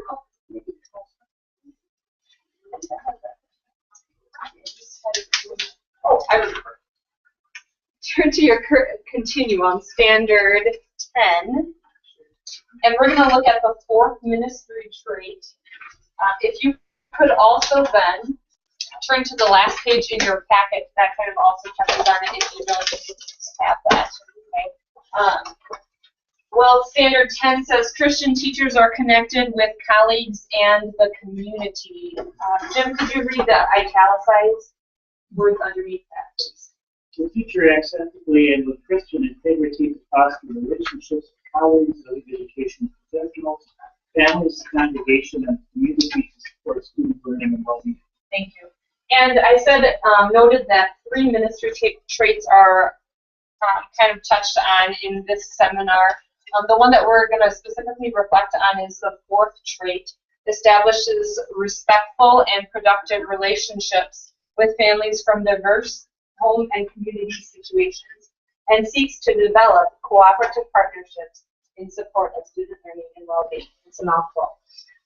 What I'd like you to do, if you have your continuum handy, is to look at the 4th trait and see, look through each of the points on that ministry trait. I'd like you to place yourself somewhere on that continuum. And as you're placing yourself, keep in mind that one thing I'd like you to write down is a piece of evidence you could use to support your placement on the continuum. And then after you've kind of placed yourself on the continuum, underneath what you've just written using their post-it notes in the box, set yourself a goal. What action step would you like to take in the coming weeks and months to help you push yourself further professionally in that trait on the continuum? Are there any questions about what you're supposed to do with the continuum? All right.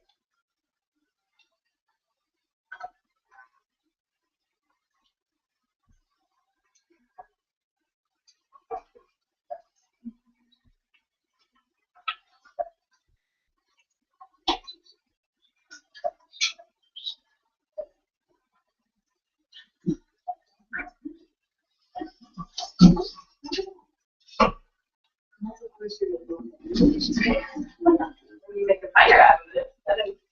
I'll not waste the paper. I was more passenger.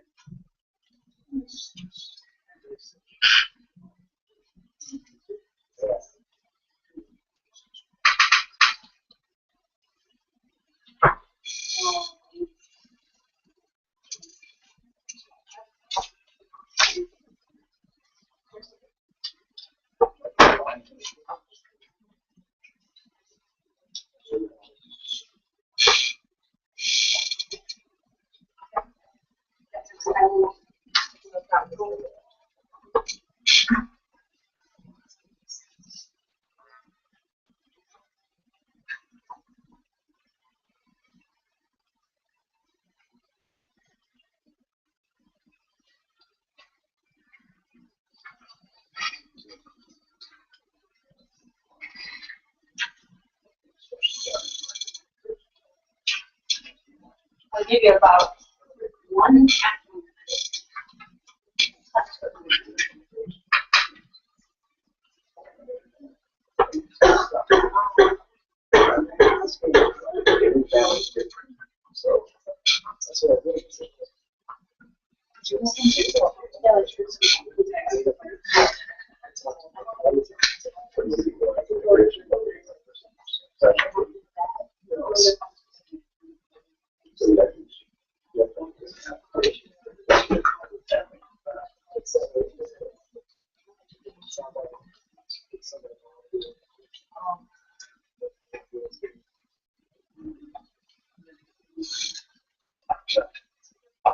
great to see people writing it down on a post-it note. Sometimes we can make these goals and set them for ourselves in our minds, and then, like I said, it exits the brain.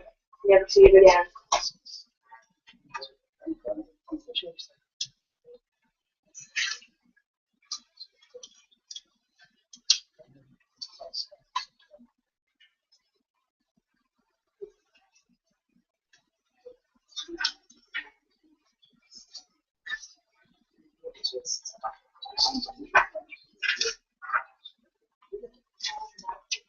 All right, out of respect for everyone's time this evening, we're going to wrap things up. If you haven't had a chance to finish your goal, I'll encourage you to do that later. Maybe on your drive home, you can give it a little bit more thought. One thing I will also encourage you to do, especially to beginning teachers and your teachers, is share that goal that you have with your mentor. Because we, as mentors, are there to support you and to encourage you in those goals and that growth. And we can only do that if we know what your goals are and what you want to grow in as a teacher, as an educator. So please share that goal with your mentor and ask them in any kind of way that they can support you as you grow in that way. I want to again thank you all for coming tonight. It was just a joy and a privilege to be able to spend this evening with you and hear so many things and learn from all of you. One thing I just wanted to touch on before you head out the door, there on the back of your handout are some opportunities for more seminars to come in the future. We for sure have the January date down, January 16th, so please mark it on your calendars if you can make it. We'd love to have you here with us. If not, we're hoping that the live streaming was somewhat of a success and that will also be available next time. Yes, thank you for those who joined us on live stream. And we also would like to have a seminar in March and May. The dates for that are not on the calendar quite yet because of a few scheduling things that we're waiting on. Finally, in the middle of your table, or what can be sent to you electronically, is an evaluation form. Obviously, this is the first time we've opened it up to the community, and we really would love to know in what ways we can make these seminars better for you as teachers, so that in the future, another great learning opportunity can be had for you. So if you wouldn't mind filling out the pink feedback forms before you leave tonight. And again, I want to thank you and thank John for being willing to manage the technology and present on this. Much thanks for all that hard work. That's all. Okay. Good?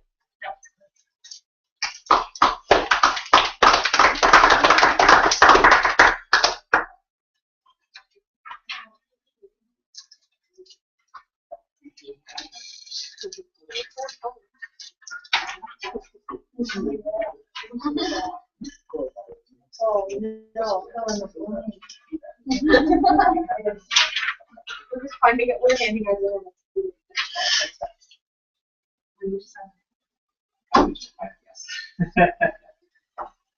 Yay!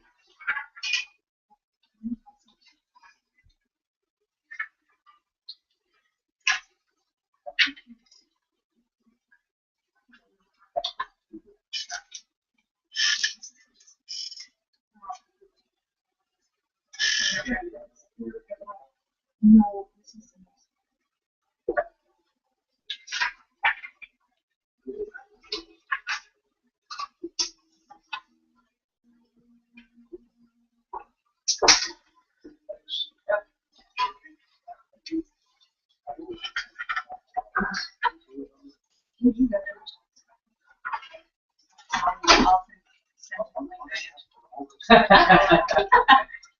thank you so much.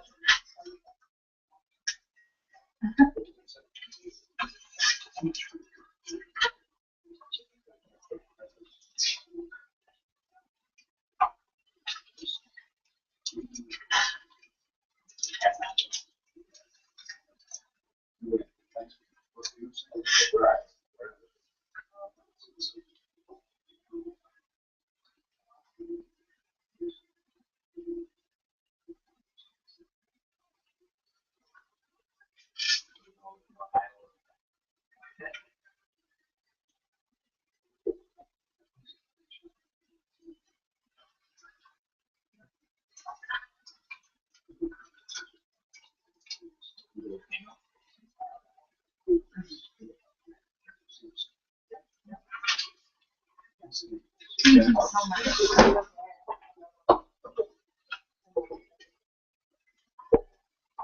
There's just a hand and I stand in with people cheering.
I'm just like, but this is kind of where we are now.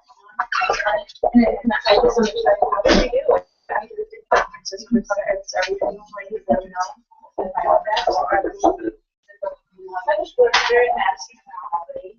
So there's also access, yeah. To the website, there's a password, and that password is like, I don't know if they have code in it, but I know. I'm not really looking to go on the website.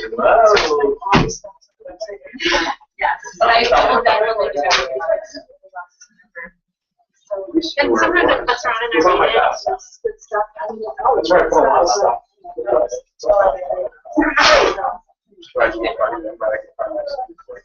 Hopefully, all the chocolates. I'll educate this one. Yeah, like, look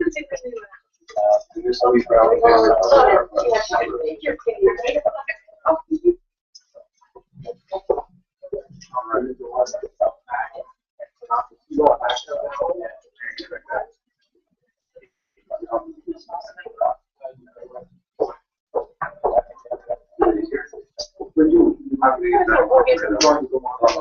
Yeah.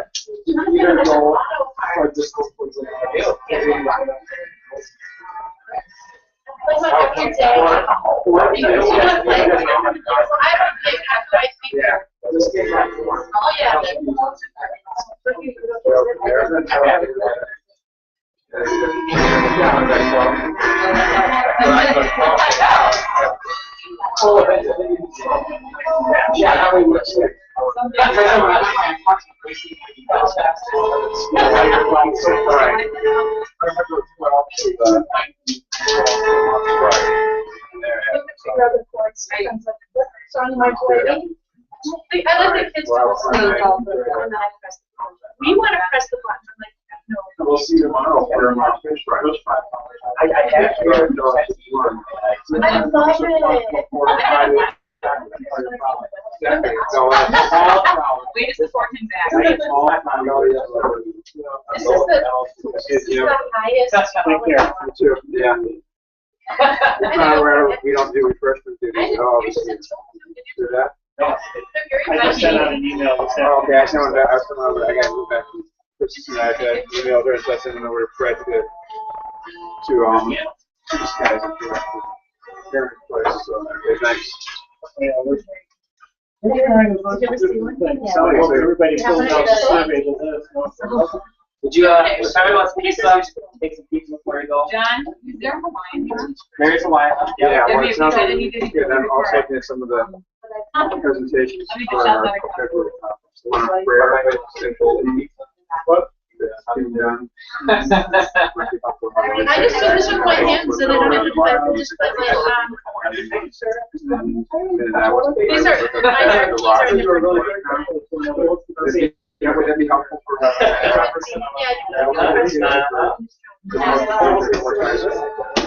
Where can I see right up?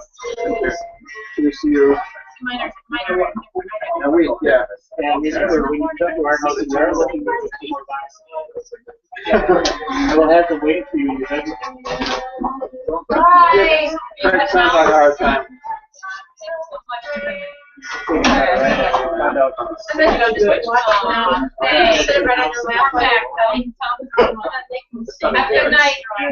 Happy Friday. It's a good way to learn again. But I don't know, I was really, What's this now? I'm like, what is now? And then They already done that. I was going through possible. good. This is even easier because you don't have to hold the card. You just press it. You look into different things. I had a favorite. Brainstorm this morning, we got together and we did a call. The chicken. Oh, yeah.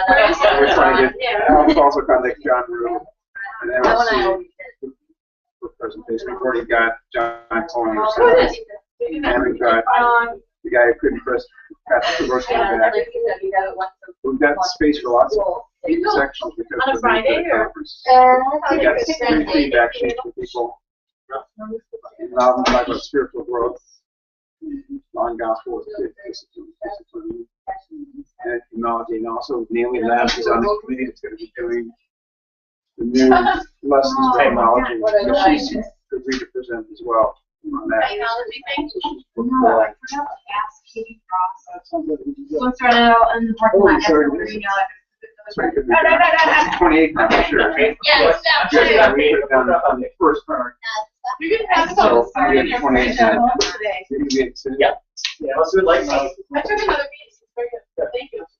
Yeah, it's very good. Town it, sounds like a town. I'll do it, okay. This is probably like the fourth or fifth time in my life I've been in Jefferson. I just don't come here. Yeah, that's real. I just don't come here. I probably